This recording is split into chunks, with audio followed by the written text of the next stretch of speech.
¿Cómo se sobrevive en un mundo en el que las casas dejaron de llamarse casas o viviendas para llamarse soluciones habitacionales? Supongo que el mandato más reducido que puedo alegar de definición de mi disciplina es velar por la habitabilidad de los seres en cuanto humanos. La habitabilidad es un término que puede ir variando, ¿verdad? Pero lo que sigue siendo esencial es la condición humana. Es decir, el hecho fundacional de entender, porque se trata de un acto imaginario, el ser humano implica necesariamente imaginar que yo soy y que necesito cuidarme para estar bien, ¿verdad? Entonces, en ese proceso de cuidado, yo construí para proteger mi vida y la de mi familia, la intemperie y lo demás. Y a esa construcción que se hace para proteger, le llamé casa, ¿verdad? Cuando entendí que el proceso de aprendizaje de los niños tenía que ser protegido, hice una casa para proteger eso, le llamé escuela. Y la misma cosa cuando entendí que había que cuidar nuestra salud, lo que hice fue construir una casa que le llamé hospital, e incluso diseñé una casa para proteger la imagen que yo tengo de Dios. Entonces, a esa construcción que se hace para cuidar o para proteger, esa construcción es la arquitectura, pero se hace para proteger el colectivo. Y la arquitectura, por supuesto, la arquitectura es una manera de observar el mundo, de ver el mundo y de contestar el mundo. Y al mismo tiempo es una manera técnica de hacerlo. Ver el mundo y contestar el mundo. Quizás eso responda a mi curiosidad sobre... Pero ya serías un brillante arquitecto si solo contaras sobre tus obras, sobre los dosajes, sobre las medidas, sobre los volúmenes. Pero te pusiste a debatir la arquitectura desde un lugar social, político. ¿Y qué te inspiró a salir de los lindes habituales? Tal vez el reconocerme como... El entender que uno, de alguna manera, vive realmente dentro de una sociedad y que no puede aspirar a vivir mejor si el conjunto social que uno habita o que uno participa no está mejorado. Entonces hay en el entendimiento que la vida se va a desarrollar en convivencia. Humberto Maturana, que es un genial, yo diría filósofo, sí, pero es biólogo, psicólogo, sí, lastimosamente falleció hace un par de años. Falleció con 92 años. Él decía que existían 6 nociones operativas, decía él, para intentar la convivencia, ¿verdad? Y que esas 6 nociones operativas para el convivir estaban dadas por cuestiones que son muy lógicas de entender, pero que uno podía tener 5 de esas nociones, pero si faltaba una, faltaban todas, ¿verdad? Entonces él hablaba de, evidentemente, cosas que podemos decir la importancia de ciertos elementos, como por ejemplo la honestidad. Si no existe honestidad, no hay posibilidad de convivencia. O sea, ¿cómo yo voy a convivir con alguien que deshonestamente va a ir ya, de entrada? Si no existe si no existe el respeto mutuo, imposible. O sea, yo y vos, de hecho, somos. ¿Cómo negar una parte de mi cuerpo? Es como decir, bueno, yo no me importa el pie, o no me importa la oreja, o no es importante, acá la importancia la tiene la ceja. Que el corpus social, sea, ¿verdad? Sí, la pertenencia. Entonces, si no hay, para la convivencia, si no hay honestidad, si no hay respeto mutuo, no puede existir ninguna forma de convivencia. La tercera tiene que ver con la capacidad. Humberto Maturana decía que el derecho humano número 1 debería poder ser el cambiar de opinión. Es decir, tener abierta la posibilidad de pensamiento crítico. Es decir, que no haya un tema que no podamos negociar. Porque si existe un tema a no negociar, yo no voy a convivir con el que no quiere convivir. La derrota de la inmutabilidad. Sí, sería el tercero. El cuarto, él decía, no hablaba de igualdad, porque la igualdad es un tema bastante tonto, ¿verdad? Él hablaba de la equidad como un tema central. Es decir, yo puedo decir que gano, le puedo preguntar al sereno en la facultad o al que me está, señor, usted está acá controlando la entrada y salida y yo soy profesor. ¿Cuántas veces usted, si yo gano 4 veces más que usted, estaría de acuerdo? Y sí, usted se preparó, que sea, perfecto. Y si yo gano 10 o 50, 10, bueno, usted estudió en el extranjero o da clases, 50 ya, y si yo gano 1.000.000 de veces más que lo que usted, no hay forma de convivir. La pandemia nos marcó el hecho de la importancia del que limpia para que todos sobrevivamos. Así mismo. ¿Verdad?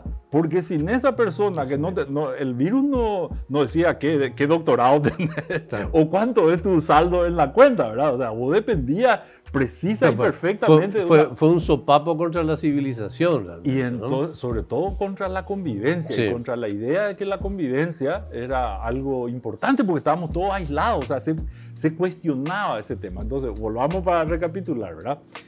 Dije honestidad, respeto mutuo, dije pensamiento crítico, dije equidad, ¿verdad?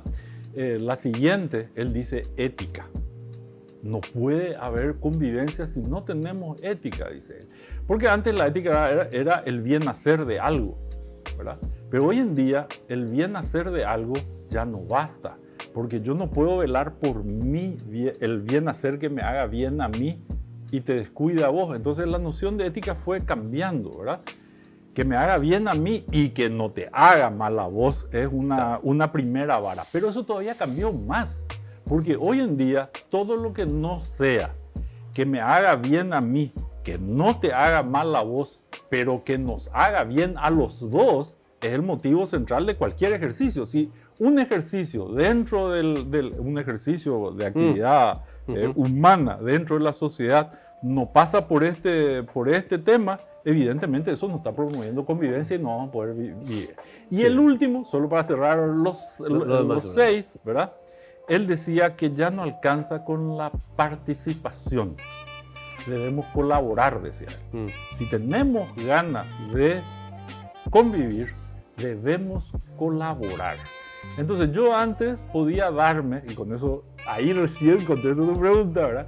Yo antes podía darme el lujo de decir, yo estoy interesado en mi disciplina, en los ladrillos, etcétera, etcétera, pero con eso solamente evoluciono o perfecciono un determinado grupo etario que es los arquitectos o los que les interesa construir. Claro. Pero yo necesito colaborar. No basta con ir a depositar el voto en las elecciones. Hay que colaborar con la condición política.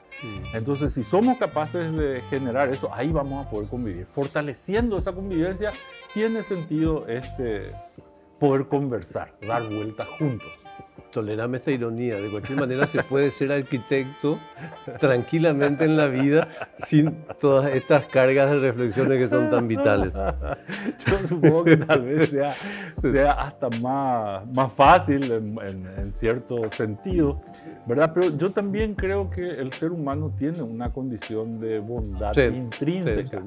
Pero esa condición de bondad intrínseca se da en esa proyección hacia eso hace que las personas sean vitales en su tiempo. Convertiste al ladrillo en protagonista, a lo más austero en sustancial. Eso, aparte del hecho objetivo, tiene un mensaje social. O sea, elevaste al ladrillo a la categoría de mensaje político. Sí. ¿Cómo es eso? Es un tanto complejo, porque en realidad nosotros los seres humanos no le hacemos asco a nada. Si yo te digo, ¿sabes qué, Augusto? Yo ahora soy famoso, ¿verdad? Te voy a prometer el techo de tu casa de aguas, ¿verdad? No me decís, estás loco. O sea, sí, a lo mejor me querés, ¿verdad? Sí, me va a hacer agua el techo. Pero si fuésemos esquimales, el techo de tu casa sería de agua, ¿verdad? Y el resto construiríamos con hielo para protegernos del frío, ¿verdad? O sea que no le damos... Sí. O si fuésemos indígenas en las planicies norteamericana y viésemos pasar yo te puedo decir, por ejemplo, te puedo hacer tu casa de material orgánico, de tejidos provenientes de animales y de la condición, y vos me vas a decir, no, yo no soy Robin Williams o no soy Lady Gaga, ¿verdad? Yo quiero una casa, pero si vos fueses un indígena, un redskin, ¿verdad? Un piel roja, y vieras pasar una manada de búfalos, ahí estás viendo tu casa, tu home theater, claro. Tu ropa, tu vehículo hecho con ese material. De hecho, vos tenés los pies cubiertos con un pedazo de vaca, claro, ¿verdad? Y no le haces importancia a eso. Ok, entonces, no le hacemos asco a nada, en el sentido que nos apropiamos de distintas maneras de entender y de construir para protegernos. Entonces, si originalmente, imagínate el caso de los japoneses, vivían en una isla, había mucha madera, ok, hagamos con troncos nuestras paredes, ok. Pero ya éramos muchos hijos, ya no teníamos más tantos árboles, bueno, vamos a hacer de tabla ahora nuestra casa porque los troncos ya no tenemos más tanto, ¿verdad? Pero como somos millones, a alguien se le ocurre la idea, bueno, vamos a hacer nuestras casas de papel, lógico, vamos a sacar celulosa y vamos a hacer, pero será, acá no cae nieve, hace frío, qué sé yo, ¿verdad? Bueno, entonces no hay discriminación hacia la materia, sino que hay que poner, seguramente, si vas a hacer que la pared de papel sea como un muro de piedra, evidentemente se va a derretir y no va a quedar nada. Pero sí hay una técnica para desplazarla hacia adentro, para alejarle del agua, para volver a protegerla. Bueno, en ese sentido, el escoger fue mirar acá y decir, ok, ladrillo es lo que más abundantemente tenemos. La crisis en la que nos encontramos no es otra cosa más que la crisis de la imaginación. Es decir, que dado que conocemos lo que conocemos y disponemos de lo que disponemos, no somos capaces de imaginar un futuro distinto al que tenemos. Entonces, desafiarle al ladrillo y pedirle que haga cosas que en sus más de 3.500 años de protocolo no se había utilizado. Porque era un género menor. Porque era un tema que nadie estaba ocupado, etcétera, etcétera. Constituye tal vez no el amparo a la disciplina, sino el amparo al entendimiento que con nuestra imaginación vamos a poder construir un mundo mejor. Y lo hizo el ladrillo, ¿no? Sí, porque cuando uno toma un pedazo de materia, el ladrillo es tonto. Vos le decías al ladrillo, quédate acá y le soltás, se cae, porque es estúpido el ladrillo, ¿verdad? Pero es la acción del hombre la que puede imaginar y transformar la materia en un monumento, en un instrumento que sirva al amparo de la vida de las personas y al amparo de la imprevisibilidad de los actos humanos, para poder acompañar esa protección y para poder constituirnos mejor como sociedad. No te oí nunca en este contexto hablar de reducir costos, sino hablaste esencialmente de una cosa mucho más filosófica, como es la austeridad, ¿no? Sí. ¿Cómo se formula eso? ¿Por qué buscas que las cosas cuesten menos? Vuelvo al tema de costos. Sí, pero está muy bien. Sí. Pero me gustaría continuar con esta aproximación elíptica que niega todo lo que me preguntás y que después intenta darte una respuesta, ¿verdad? Solo para que el público no se angustie.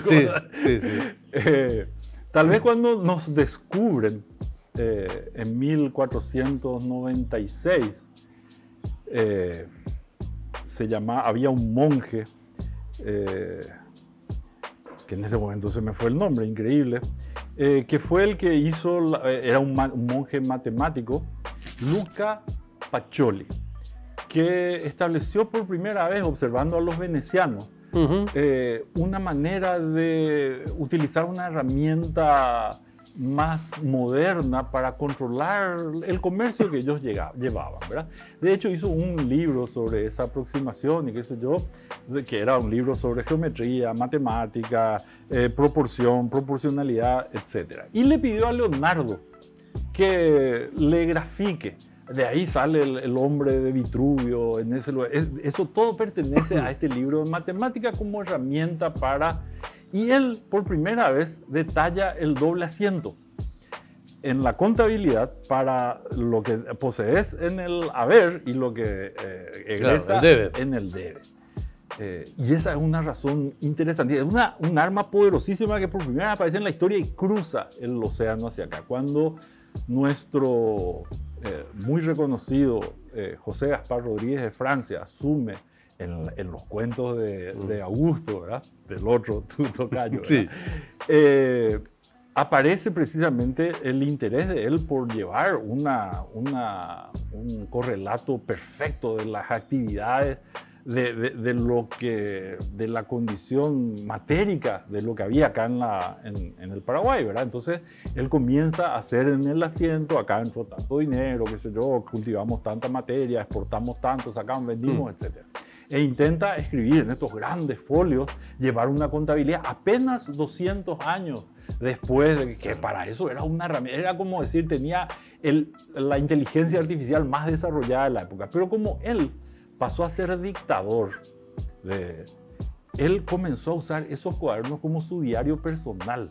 Entonces él comenzó a escribir en el haber las acciones que él consideraba positivas y en el debe las acciones y los hechos que él consideraba negativos. Pero como se convirtió en un dictador perpetuo, claro, y pasó el tiempo, aquello que era positivo se transformó en negativo y aquello que era negativo por acaso se...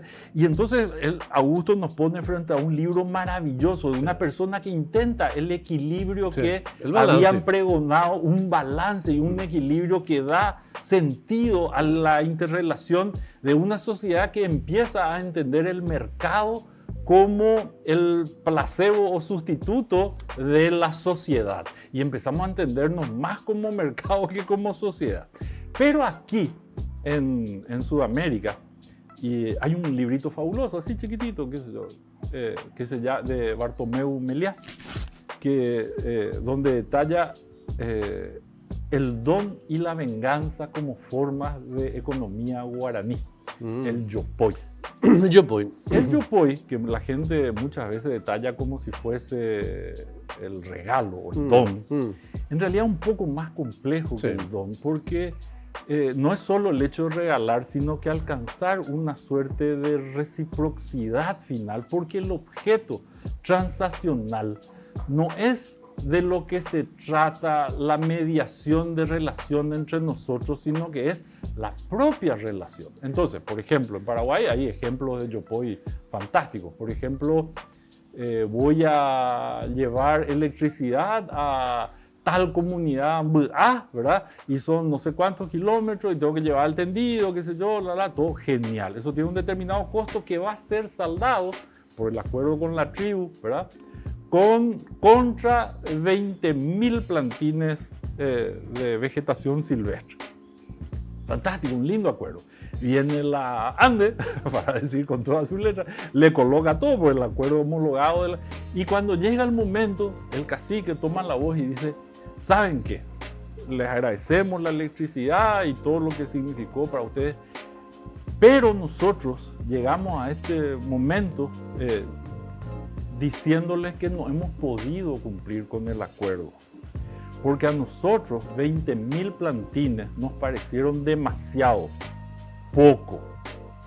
Entonces le trajimos 60.000 plantines, porque si yo sé que a vos algo te hace falta y yo te lo puedo dar, ese es el sentido de la interrelación. Y cuando se produce ese bienestar en el otro, se acciona una rueda de reciprocidad, sí, que se va coronando y que va teniendo distintos significados. Entonces, bueno, por eso mi estudio, sí, hoy se llama Yopoy de Arquitectura, sí, y por eso intento no el hecho de asumir la austeridad como herramienta o que el bajo costo sea el norte, sino que siempre de lo que se trata es de poder visualizar esta condición, y mi estudio hoy se llama Yopoy de Arquitectura. No sé si contesto. Claro, no, pero justamente una de las cuestiones que quería consultarte, pero casi ya la respondiste totalmente, es eso.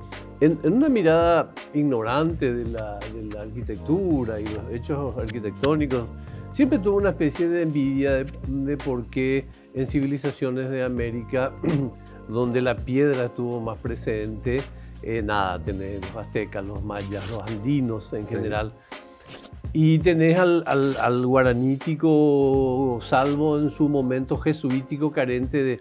Pero cuando abrís el análisis de la arquitectura como un hecho mucho más amplio, mucho más ambiental, capaz que ahí tenés sabiduría de los pueblos ancestrales que sí aplicás a tu disciplina, ¿no? Digamos que el conocimiento ha sido la clave según la cual nosotros nos vinculamos. Y y el conocimiento no tiene nada que ver con la realidad, porque en realidad el conocimiento es una invención. Porque uno observa la realidad e inventa o justifica las razones según las cuales nosotros entendemos que esto sirve para, ¿verdad? Tal vez el atributo más, o la síntesis más elevada sea un dicho de Wachenberg que dice que conocer da cuenta de las diferencias, pero comprender es construir las semejanzas. Cuando hace algunos años los indígenas que vivían en la isla Yacyretá fueron sacados para poder hacer la hidroeléctrica, ¿verdad? Y fueron llevados a la casa, a la estancia de un general que se compró para el efecto, y los indígenas llegan a 100 kilómetros de su río con toda la tecnología que ellos tenían de pescar, reconocer las aguas, los ríos, no tenían cómo. Lógicamente esa estancia habían sido extraídas todas las maderas importantes, por lo cual ellos no tenían ninguna manera de poder construir. Y vos veías sus casas, vos notabas en sus casas la depresión, ¿verdad? Cómo las paredes se iban derritiendo porque no tenían alero, entonces el agua pegaba en la tierra, iba derritiendo eso porque ya no tenían la madera, y todos sus conocimientos habían claudicado, ¿verdad? Y en ese sentido, yo visito la casa. ¿Qué tal, don fulano? ¿Cómo le va? Con un grupo de antropólogos franceses, paraguayos. Entonces hablaba en francés, en español, en guaraní y en budá, porque ellos eran budá, ¿verdad? Había un rumor así de todas las voces en el medio del monte. Habíamos viajado toda la noche, llegamos al lugar y de repente uno de los muchachos, ¿verdad? Uno de los budá, entra así al bosque y escuchamos y sale así con un montón de yuyu, y nosotros íbamos a tomar el tereré de nuestra vida, y ya no aguantaba. ¿Y para qué son esos yuyos? Le preguntaba, ¿verdad? Y para barrer, y dice, acá está muy sucio. Se hicieron la película. Claro, Y cuando me voy a la casa de ellos, ¿qué tal, don Augusto? Qué linda su casa, que muchas gracias. Pero no le molesta a usted el humo, le digo, porque miro así su casa y lógicamente todo el techo negro y el fuego metido allá adentro, ¿verdad? No me molesta, dice el tipo. Pero ¿y cómo? ¿Y qué hacen con el fuego? O sea, ¿qué hacen con el humo que acá le molesta? Porque yo tenía en la cabeza la crónica jesuítica, que decía que cuando ellos llegaban a la casa de los indios padecían de problemas pulmonares, oculares, etcétera, era propio del fuego. Y ellos lo primero que querían hacer era sacar el fuego. Y él me dice, no. Porque el fuego que nosotros hacemos acá en la casa, para hacer el fuego acá adentro, nosotros usamos la madera que se prende sin humo. Primera. Eso se llama tecnología. Y luego íbamos caminando, qué lindo, don Augusto, su maizal acá, qué lindo, muchas gracias. Había una hormiga, así parecían skate las hormigas, ¿verdad? Vos podías pisar y salir ahí. Y en ese momento le digo, qué lindo, ¿y cómo hacen con qué hacen contra la hormiga? Le digo, no, nosotros, ¿con qué matan? ¿Qué insecticida usan? No, nosotros no usamos insecticida. ¿Y cómo hacen para tener? No, nosotros sabemos dónde vive la hormiga y sabemos lo que le gusta comer a la hormiga. Entonces lo primero que hacemos es plantar alrededor de donde le gusta vivir a la hormiga, todo lo que la hormiga va a comer. Y haciendo eso después hacemos nuestro... Bueno, convivencia. Esa inteligencia, ese acto donde la imaginación le permite a él entender que el conocimiento sobre los hábitos de la hormiga, el conocimiento sobre la floresta, el conocimiento permite alcanzar un estándar de vida, porque ese maíz no tiene insecticida, no necesita, etcétera, etcétera, etcétera, y reconstituye. Entonces, ¿cómo no ser sensible a todo ese tipo y cómo no intentar incluir todas las inteligencias, todos los conocimientos en amparo de la vida de las personas? Quería justamente hablar sobre este tema de la convivencia, reflexionando sobre nuestras ciudades globalmente, nuestra ciudad también. Pero antes de pasar a eso, me parece un tema vital, Pues el otro día, cada vez que hay una elección municipal se escucha a alguien decir, ya no tenemos para dónde crecer, ¿verdad? Increíble en un país, bueno, tan generoso. Pero bueno, de eso quiero hablar. Pero antes me gustaría, antes de pasar el tema al ladrillo, ¿cuáles son 3 obras? Yo sé que es un poco amarrete decirle T3 en relación a la cantidad que existe, pero 3 obras con las que tenés una relación de mucho cariño porque representan mucho para tu historia como arquitecto y como artista. Te voy a hacer más fácil todavía. Te voy a elegir una obra. Apolodoro de Damaso, siglo I o II. No, 3 obras tuyas. Sí, pero déjame escapar un poco. Sí, ok. Escape. Apolodoro de Damaso hace el Panteón. Cuando Apolodoro de Damaso hace el Panteón y uno ve así 42 metros de espacio libre y uno ve el Panteón en Roma hecho todo de ladrillos con entrantes salientes, una maravilla. Uno se emociona y dice, mira lo que puede hacer el ladrillo, ¿verdad? Pero eso es para los turistas, porque el que conoce sabe que entre la pared de adentro y la pared de afuera hay 5 metros de puzzolana romana, es decir, concreto, ¿verdad? Y es el concreto el que permite desarrollar esta obra. Claro que en los bordes hay mampuesto, es decir, un pedazo de tierra cocida para que no se derrita, ¿verdad? Y sostenga el cargado del concreto ahí adentro. Entonces tenemos 2000 años de esa construcción entre un ladrillo adentro y otro ladrillo afuera y comienza la evolución del hombre. Entonces ocurre que va mejorando el concreto, cada vez se necesita menos, cada vez se empieza a perfeccionar, aparece el concreto armado y acerca el ladrillo de afuera al ladrillo de adentro. Y hoy en día tenemos concreto de alta capacidad, donde podemos incluirle microsílice, y el armado ya no es más solo de varillas, sino que podemos usar fibra de grafito, fibra de grafeno, igual que los autos de Fórmula 1, o sí, igual que los materiales. Si nosotros entendemos, por eso empezamos hablando del agua, de los Sioux, etcétera, etcétera. Si nosotros entendemos que podemos modificar todo eso, entendemos finalmente que este ladrillo sigue siendo ladrillo y sigue teniendo el tamaño de la mano para facilitar la colocación, pero es la estructura, que son los ladrillos, son los que permiten, la estructura que nos va a permitir hacer la obra más interesante.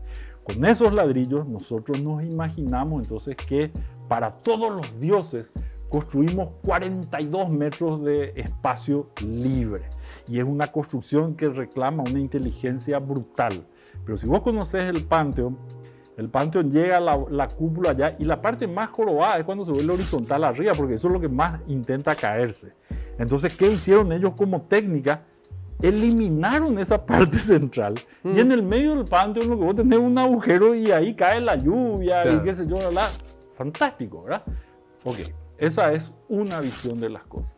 La otra visión es que con la máxima tecnología posible, los romanos, para estar en contacto con el entendimiento de lo trascendente y permanente, lograron con el máximo de tecnología construir un vacío.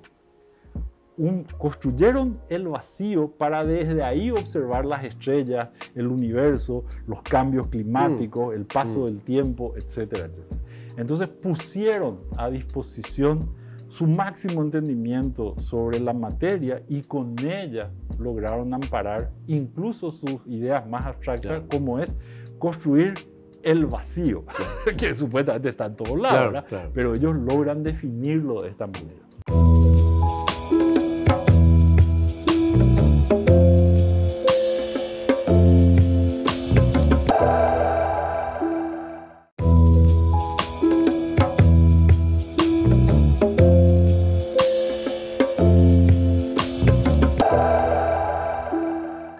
Ok, está bien. De cualquier manera, quiero hacer la última apelación a la posibilidad que sí me cuentes cuál es una obra tuya y por qué, que te parece un legado de satisfacción, de haber cumplido una meta, de haber testimoniado un mensaje. Tal vez pueda darte un ejemplo de reflexión acerca de un hacer. y esto no se lo recomiendo a nadie, por eso yo desarrollé una obra que demoré 10 años en hacerla. Durante 10 años me imaginé, inicié y abandoné con la misma constancia con que me era demandado el hecho de hacer esta obra. Mi padre había fallecido en enero de 1990 y había elegido un lugar donde ser enterrado, que era al lado de la casa donde nosotros pasábamos las vacaciones, etc. Y me demoré 10 años para imaginar hacer un cuadrado. O sea, para que vean lo estúpido que puedo llegar a ser, ¿verdad? Pero ese cuadrado que funciona casi como una habitación al exterior en el jardín próximo a la casa, a 15 metros de la casa, etc. Está formado, cada uno de los lados del cuadrado está formado por una viga y un pilar. Entonces cada viga tiene un voladizo de 6 metros, 7 metros a un lado, 1 metro hacia el otro lado y deja libre los bordes, los vértices del cuadrado, ¿verdad? Le rodean al cuadrado unos pequeños arroyos que pasan haciendo sonido, etcétera, etcétera, ¿verdad?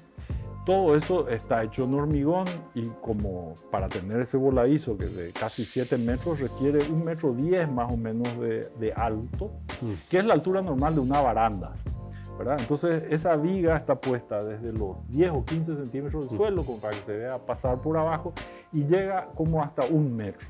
Entonces cuando uno se acerca a ese lugar, uno puede entender que eso está en el medio, como hay arroyo y qué sé yo, está en el medio de una floresta muy particular, muy frágil. Pero aparece el fuerte signo de las vigas y los pilares ahí para entender. Pero las paredes interiores de esa viga están revestidas de espejo. Entonces uno da un paso dentro del cuadrado y el cuadrado desaparece. Sí. El cuadrado desaparece y más todavía cuando uno toma asiento al lado de una construcción que está en el medio, que también es de hormigón, ¿verdad? Que es la tumba de mi padre, ¿verdad? Cuando uno toma asiento, porque cuando uno entras por sobre las vigas, entonces el cuadrado funciona como un integrador centrípeto. Hace que todo lo que está afuera ingrese. Uno entra con el paisaje de atrás de uno, ¿verdad? Pero cuando uno toma asiento en el interior de ese cuadrado, los espejos funcionando uno frente a otro funcionan como un integrador centrífugo. Entonces la imagen de uno está allá y allá y allá y allá y allá en ese juego infinito. Y tal vez uno piense, o sea, como para una tumba, como para un memorial así, uno se imagina poner el espejo, porque uno asume que el espejo es una construcción narcisista, yo me miro, yo me veo, yo estoy ahí enfrente, qué lindo que yo soy, ¿verdad? Pero en realidad a mí me interesa otra condición del espejo. También replica el paisaje, ¿no? A mí me interesa entender que yo vivo dentro mío y mi cuerpo es el límite que me separa de todo lo demás. Mi cuerpo hace que fuera de mi cuerpo estés vos. La excepción que yo abrazo casi con desesperación es el espejo, porque en el espejo yo estoy ahí, fuera de mi cuerpo, por fin en un espacio de simultaneidad con todo lo demás. Entonces ahí mi imagen empieza, mi yo figurativo empieza a existir en planos interiores, exteriores, de espacios que están ahí o que no. Se llena de las flores que están afuera, se llena de la imagen de... Yo no me imaginaba una expresión, o sea, toda la arquitectura siempre trabaja sobre la expresión dolorosa y usa la constructividad como un lenguaje. Y la gente apela, ¿de qué estilo es esto? Pero no como un instrumento de amparo de las cosas. Entonces, la aprehensión por el etiquetado, digamos. Entonces, yo recuerdo que durante 10 años estudié todas las formas con que el ser humano a través de la historia se había relacionado con la idea de la extensión en vida o la extinción e inventar una máquina que te permita estar en contacto con los amados ausentes, porque la obscenidad de la muerte les arrancó de tu lado. ¿verdad? Y que vos salgas a buscarle y a convivir, hace que ese espacio se convierta en un espacio de juego para los niños que vienen ahí, y no está el espacio ahí al lado, ahí está la cripta, ahí va a venir el fantasma del abuelo, todo ese tipo de cosas. Y eso hizo que de la tumba digamos, del inicio de nuestra familia, ¿verdad?, pasa a ser un lugar de juego y de memoria y de bienestar con los recuerdos. Y a propósito de ese escape tan creativo, en contrapartida, en Antípodas, quiero ir a nuestras ciudades, que de las que te hablaba, que están cada vez más claustrofóbicas, insoportables, invivibles. El otro día unos buenos señores que promocionaban un edificio decían que si comprabas un piso podías ver el centro, pero si comprabas otro podías ver el río, ojo, que era, y costaba más, por supuesto. Digo, ¿cuánto nos cuesta tener una visión de escape hoy en día? ¿Y cuánta prevención tenemos para ir de un punto a otro? Y, o sea, de cómo las ciudades ¿por qué las ciudades se convirtieron en nuestros enemigos, en nuestras enemigas? Yo creo que estamos pidiéndole peras al horno, ¿verdad? En el sentido que somos seres evolutivos, hemos evolucionado, y la idea del cambio está presente en el paso desde la primera bacteria a lo que somos hoy, el entendernos parientes de las plantas, parientes de los insectos, de los animales, etcétera, etcétera. Y la constante que nos lleva hasta nosotros es el cambio, cambio, cambio, cambio. Pero al mismo tiempo, la otra constante es la permanencia, permanencia, permanencia, porque nosotros podemos rastrear la bacteria que somos, ¿verdad? Podemos rastrear y está esa bacteria en mí, está esa planta en mí, está ese momento en el que va evolucionando y todo eso está ahí. Entonces nuestra condición siempre es conservadora en el término de que lo que le sirvió a otra gente, nuestra intención es preservarla. Si yo fuese un urbanista, de hecho, de mitad del siglo pasado, y viese las charlas de Le Corbusier y me inspirase como Lucio Costa para hacer Brasilia, y me imaginase en las máquinas, es decir, en los autos para trasladarme, ir a un lugar a otro, la vialidad de la ciudad es un tema central, o sea, cómo nos interconectamos, etcétera. Y de hecho hoy nosotros seguimos reclamando en nuestra ciudad en esos términos, cómo nos trancamos todo el tráfico, se echa para hacer esto, para hacer lo otro.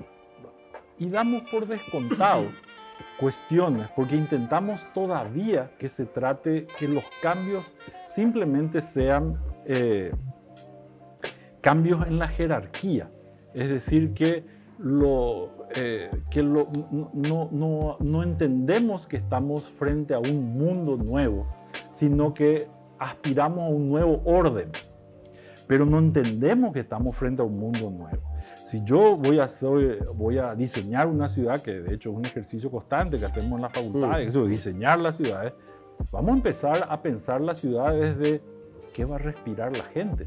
Cosa que no se preguntaban a mitad del siglo pasado. Apenas 50 años atrás, nadie se preguntaba qué es lo que va a respirar, ¿verdad? Pero evidentemente la condición COVID incluso te llama, te alerta más increíblemente todavía, porque incluso a través de la respiración y el aire que uno no controla o que no produce su calidad y su filtro, etcétera, etcétera, aumenta tus posibilidades pero ¿crees que hay fuerza suficiente para un cambio de paradigma de futuro? Sí, claro.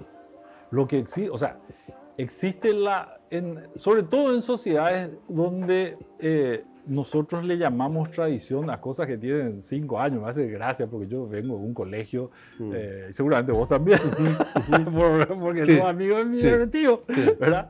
Donde la tradición, ¿verdad? La tradición es como la fuerza. ¿Y qué es la tradición? Y lo que hizo el otro antes, ¿verdad? Pero en realidad vos rascás un poquitito así y la tradición es como decir, bueno, para hacer este pescado tan rico se empieza por cortarle la cola, ¿verdad?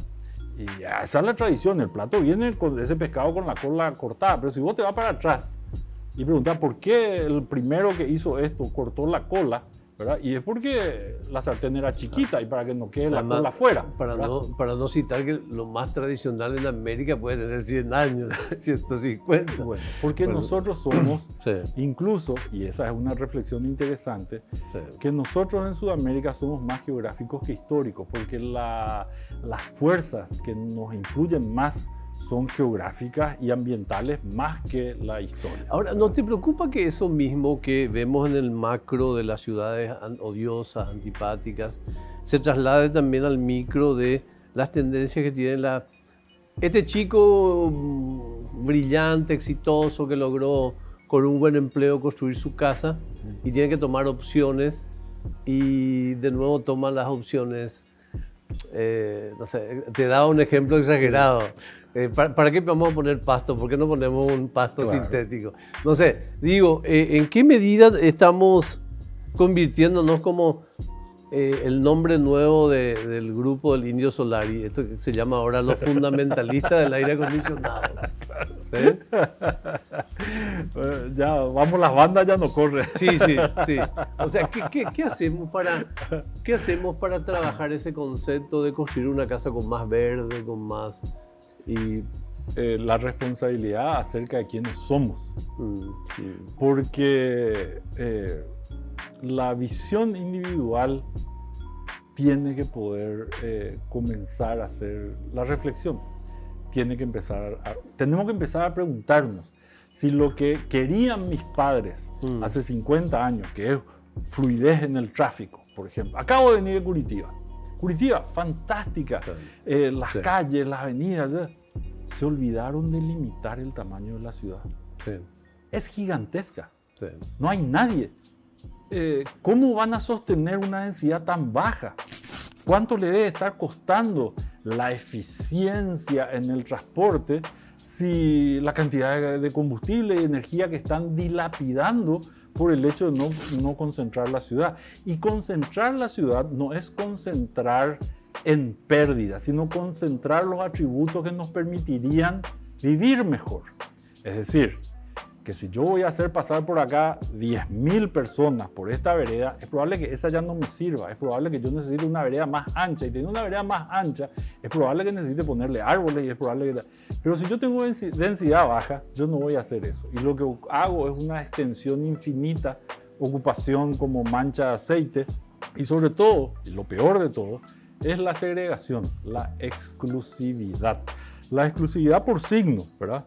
La zona más exclusiva, dicen las propagandas, la zona más exclusiva, es la zona más excluyente. O sea, si vos no sos de ese tipo y de esa manera, vos no te sentís, o sea, vos sos un marciano en ese lugar, ¿verdad? Y eso da para todos los signos, es decir, no es fácil entrar a la Chacarita tampoco, o meterte a cualquiera de los barrios cerrados si vos no, o sea, si vos tenés un lindo auto, vas a entrar sin problema, le vas a saludar así al guardia, ¿verdad?, del club, y le vas a saludar así. Pero si vos venís medio con un chileré bastante destartalado, es probable que te pidan tu cédula, ¿cómo se llama? La Secretaría de Tributación te venga encima, la CEPRELAT, porque portás pobreza. Hay una relación que merece una película casi cinematográfica. Quizás conozcas mejor que yo los datos, pero hay un muro de 20 kilómetros en una falda de cerro en Lima que separa de dos grandes barrios cerrados, en donde la curiosidad es que los habitantes de arriba no pueden entrar salvo a la hora en que tienen que entrar, como jardineros, para sacar la basura. Esa forma de convivencia que, bueno, ahora... Eso no es convivencia, eso es coexistencia. Eso es coexistencia. De la misma manera que tenemos que ser capaces de arbitrar un nuevo relacionamiento con la renaturalización de nuestros lugares. ¿Qué significa eso? En la mentalidad moderna, cuando hicimos un encuentro de intercambio con arquitectos brasileños en la Universidad Nacional, ¿verdad? 9 arquitectos de São Paulo, así de los más metropolitanos. Y nosotros le ofrecimos, en la ceremonia de bienvenida, le trajimos a un chamán, nuestro socio, ¿verdad? Y el chamán le hizo una ceremonia ahí que era impresionante, ¿verdad? Y estuvo ahí 15 minutos con su maraca cantando, etcétera, etcétera, ¿verdad? Y ellos también se emocionaron mucho. Al final preguntaban, y bueno, ¿y qué es lo que hiciste? ¿Para qué? No, yo le hice un fuerte payé y le hice un fuerte trabajo, le hice. ¿Y para qué? Y para que no le muerdan las víboras. Y yo estoy seguro, ¿verdad?, que esos mis 9 amigos brasileños nunca fueron mordidos por víboras en San Pablo gracias a la actividad del chamán, ¿verdad?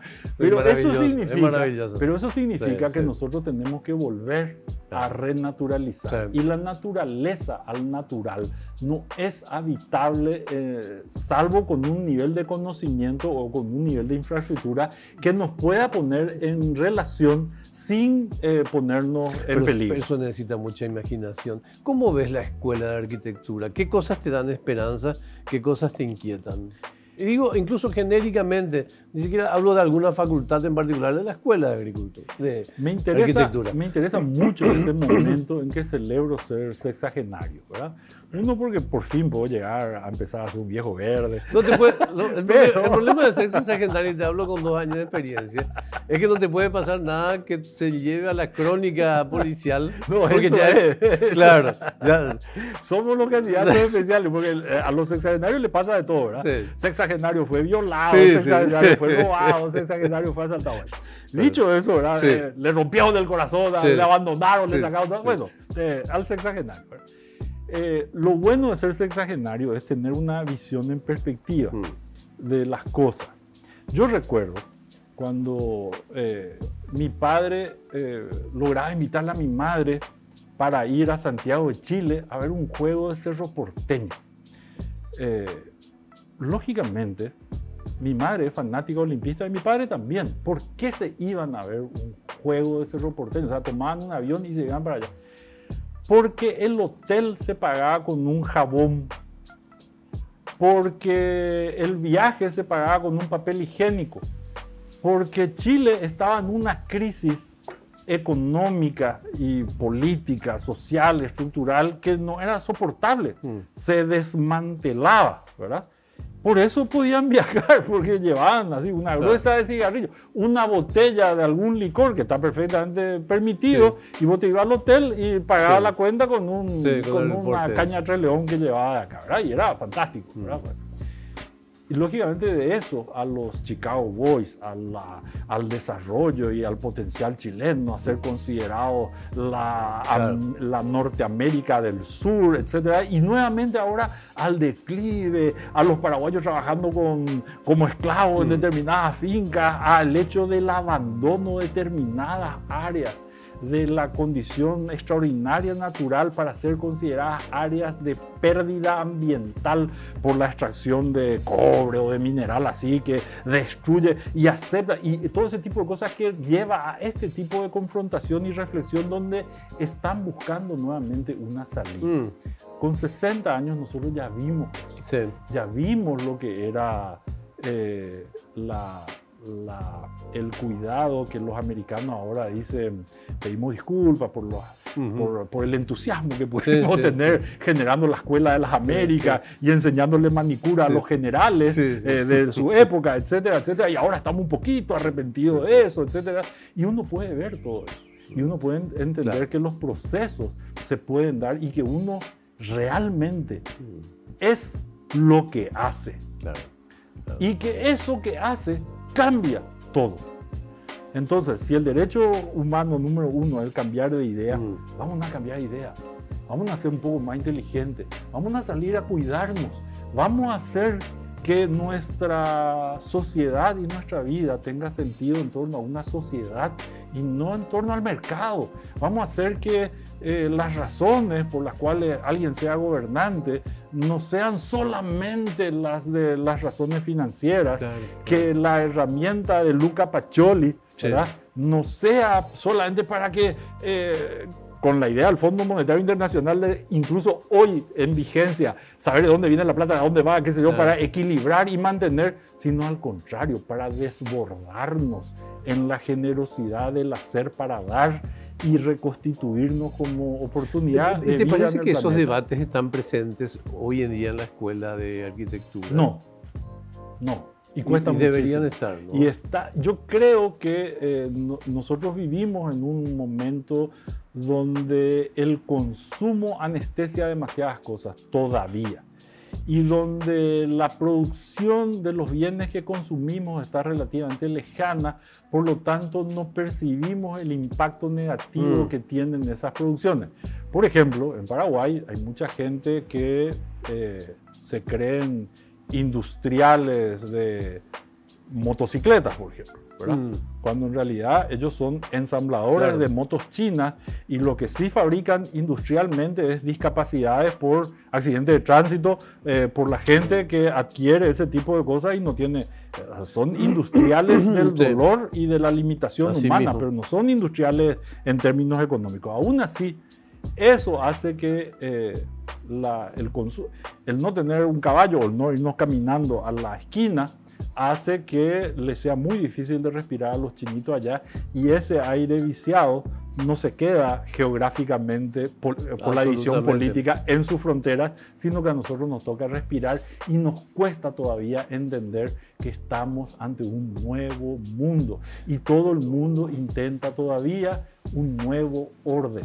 Busca la jerarquía dentro de una instancia que entiende existe, y yo creo que no existe, que debemos volver a fundarla. A propósito de ese nuevo mundo, hay una expresión que es de la arquitectura, pero también tiene mucho que ver con experiencias sociales y filosóficas, que es el panóptico, digamos, ¿verdad? Que era una especie de ícono de lo que se llamaba la sociedad de la vigilancia. Claro, las cárceles en el centro. Claro, y el señor Byung-Chul Han, que es el filósofo en boga, es tan inteligente que saca libros pequeñitos y saca 3 veces por semana un libro nuevo. Habla de este nuevo tiempo en el que la sociedad de la vigilancia cambia por la sociedad de la información. Pues es muy curioso porque dice, de forma paradójica, lo que transmite este nuevo tiempo, redes sociales y compañía, es una sensación de libertad, la que paradójicamente asegura la dominación. En ese sentido, el régimen de la información difiere en gran medida del régimen de la vigilancia. La dominación se consuma en el momento en que la libertad y la vigilancia se aunan. Lo que dice es que nos entregamos todos nuestros datos, entregamos toda nuestra imagen, entregamos todo porque creemos que eso nos hace libres, sin embargo. Entonces te quería preguntar, ¿en qué medida esto que pasa, digamos, con esta sociedad hiperinformada es un problema del ecosistema también? ¿Y en qué medida es un asunto también? Es absolutamente el asunto central. Porque la otra parte de lo que dice Chul Han, también es que finalmente hoy somos los seres que nos autoexplotamos. Increíble. Detrás de todo eso, dice que somos los seres que nos autoexplotamos, ¿verdad? Y que la opresión, en este caso, al vivir auténtico, pleno, etcétera, proviene precisamente de las altas expectativas que se generan desde el consumir y pertenecer, ¿verdad? Finalmente, de lo que se trata la difusión del conocimiento, o por lo menos para lo cual fue utilizado frecuentemente, es como un segregador de consumo, ¿verdad?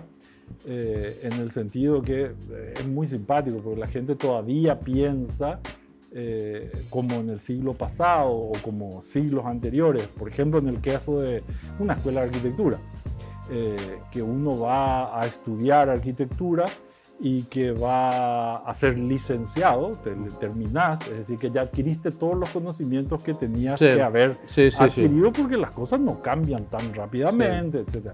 Pero las cosas cambian tan rápidamente que hay una evolución constante de la instrumentalidad, de cómo se hacen y se perciben las cosas, que hace que sea inabarcable el hecho de estar en el último primero, como diría Roabasto siempre, ¿verdad? En el último primer conocimiento que nos indique cuáles son las expectativas que nosotros tenemos. Y ahí uno piensa que si uno adquiere ese conocimiento en la escuela tradicional, uno va a tener una cierta ventaja competitiva. La arquitectura es una tontería, pero podemos pensar que yo estudio medicina en Harvard o vos estudiás en Harvard y yo estudio acá en mi garage medicina porque yo tengo un teléfono, Claro. tengo internet y puedo leer. Y al momento en que se va a contratar en el Boston Memorial el lugar de neurocirujano infantil, que es nuestra especialidad, se supone que te van a contratar a vos porque vos sos de Harvard y me van a desechar a mí porque yo estudié acá en el barrio Mburucuyá, en el garaje de mi casa, ¿verdad? Pero no es así, porque nos van a dar un examen de suficiencia a los dos. Y el que conteste y el que sea hábil para la condición que se está demandando, ese es un aporte. es el que va a ser... Ese es un aporte interesante. Entonces, si eso es así, no basta que mi teléfono sepa, ¿verdad? Porque yo puedo estar nadando en información porque tengo unos niveles de accesibilidad impresionantes que si yo no soy capaz de construir las semejanzas, si yo no fortalezco mi capacidad imaginativa, como no la fantasiosa. Es muy fácil decir, yo voy a vivir una vida estupenda, saludable, porque me encanta la coca. No sé si se puede decir pero también ese conocimiento se adquiere desde la posibilidad de... O sea, que hay un síndrome de Netflix, ¿verdad? Tenés 1000 películas y no saber cuál elegir, ¿verdad? No hay nada. O sea, no te morís de hambre, te morís de hartazgo, digamos, ¿verdad? Quiero ir a la última consulta que tiene que ver con una cuestión que me parece vital. Probablemente nuestros hermanos mayores estaban muy entusiasmados con la era de Acuario y pensaban que el mundo iba a cambiar y tantas generaciones, no tantas, pero varias generaciones pasaron desde esa especie de toma de conciencia que después vino con París y con el Mayo francés. Pero finalmente hoy las cosas no cambiaron mayormente. Pero si olvidamos lo macro y nos ponemos acá, ya que estamos en procesos de transición, ¿cuáles te parece que son políticas públicas imprescindibles para, no sé, para empezar a mirar el futuro desde una perspectiva de convivencia mejor en este contexto que te ocupa? La palabra clave para los próximos años es convivencia. La convivencia es la piedra angular desde donde nosotros podemos aspirar a producir los cambios, ¿verdad? Nosotros, para decir la verdad, nosotros no vivimos, ni ninguna sociedad en el planeta vive en una democracia. Nosotros vivimos bajo la tiranía de las mayorías. Es decir, la mayoría que logra imponerse sube, hace el ejercicio del poder e impone su agenda como mayoría.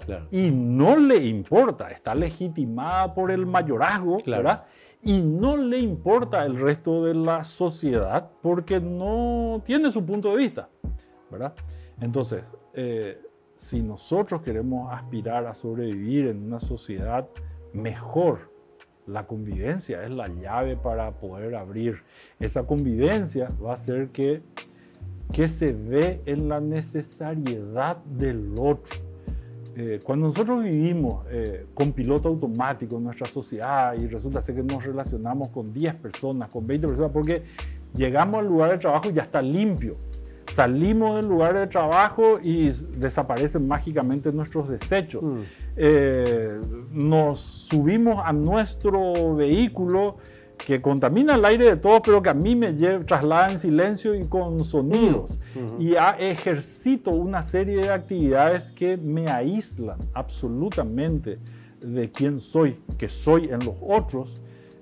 Yo no puedo tener ningún vínculo afectivo, porque somos seres emocionales que razonamos. Si ni siquiera nos conocemos y ni siquiera entendemos la importancia del otro, es imposible que podamos construir esos puentes. Muchísimas gracias. ¿Sí? Un placer, siempre un gusto y hasta el siguiente café. Hasta el siguiente café, así será. Muchas gracias.